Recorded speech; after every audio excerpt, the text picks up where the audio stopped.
Ada rencanamu Tuhan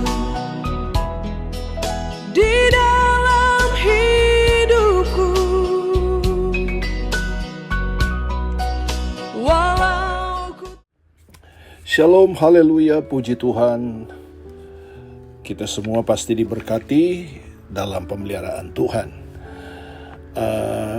Dalam kesempatan ini saya mau share firman Tuhan di dalam 2 Korintus pasal 4 ayat 13b. Di sana dikatakan, aku percaya, sebab itu aku berkata-kata, maka kami juga percaya, dan sebab itu kami juga berkata-kata. Haleluya, puji Tuhan. Nah, saudara-saudara dalam kasih Tuhan, judul renungan kita pada kesempatan ini adalah hati-hati dengan perkataan kita. Saudara-saudara, kerap kali kita diingatkan agar berhati-hati dengan apa yang kita perkatakan. Sebab kata-kata yang keluar dari mulut kita akan membentuk dan menentukan masa depan kita. Ibarat sebuah mesin, perkataan kita adalah tombol untuk mengoperasikan atau mengaktifkan mesin tersebut. Kalau kita membaca di dalam Yakobus pasal 2 mengatakan, Yakobus pasal 2 ayat 17 mengatakan, jika iman itu tidak disertai dengan perbuatan, maka iman itu pada hakikatnya adalah mati. Jadi iman seseorang harus dibuktikan dengan perkataan dan juga perbuatan. Adapun tanda awal dari iman adalah adanya pernyataan atau pengakuan dari mulut kita sebagaimana yang tertulis di dalam suratan Roma pasal 10 ayat 8 sampai 10. Di sana dikatakan firman itu dekat kepadamu, yakni di dalam mulutmu dan di dalam hatimu. Itulah firman iman yang kami beritakan, sebab jika kamu mengaku dengan mulutmu bahwa Yesus adalah Tuhan dan percaya dalam hatimu bahwa Allah telah membangkitkan dia dari antara orang mati, maka kamu akan diselamatkan. Karena dengan hati orang percaya dan dibenarkan, dengan mulut orang mengaku dan diselamatkan. Haleluya.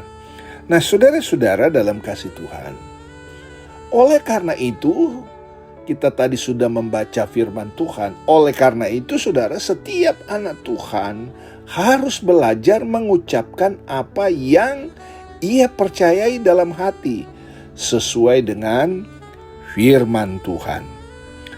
Nah, saudara-saudara dalam kasih Tuhan, ketika kita dipilih oleh Tuhan untuk memimpin ketika kita dipilih Tuhan untuk memimpin bangsa Israel,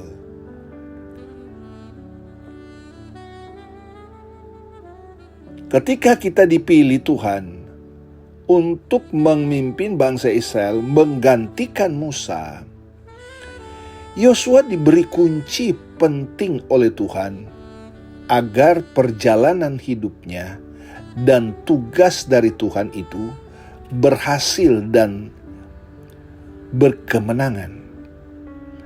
Nah, kunci itu adalah di dalam Yosua pasal 1 ayat 8. Di sana dikatakan, janganlah engkau lupa memperkatakan kitab Taurat ini, tetapi renungkanlah itu siang dan malam, supaya engkau bertindak hati-hati sesuai dengan segala yang tertulis di dalamnya, sebab dengan demikian perjalananmu akan berhasil dan engkau akan beruntung.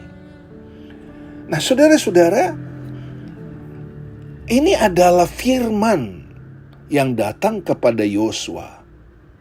Ya, saudara-saudara, untuk menggantikan Musa sebagai pimpinan yang dipilih oleh Tuhan.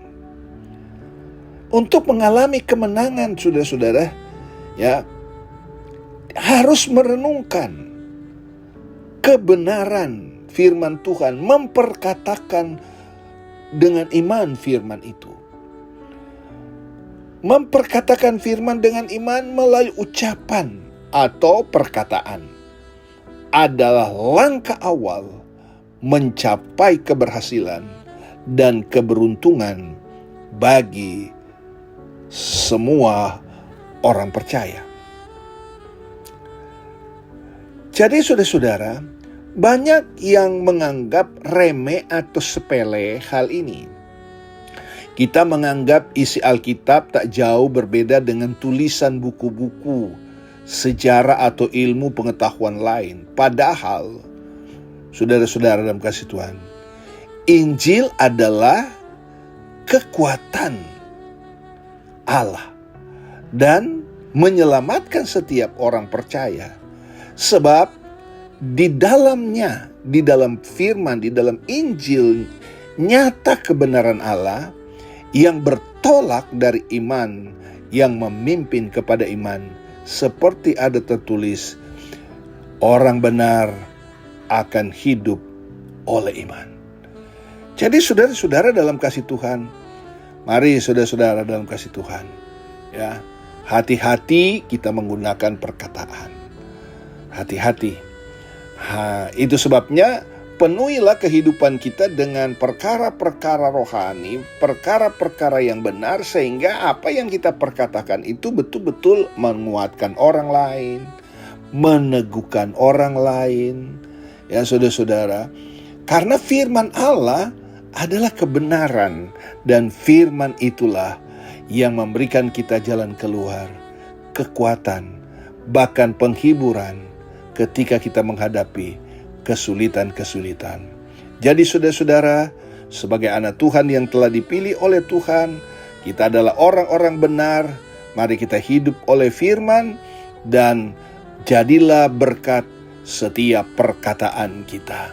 Ya, jadilah berkat, jadilah anak Tuhan yang selalu menghadirkan damai sejahtera dan sukacita.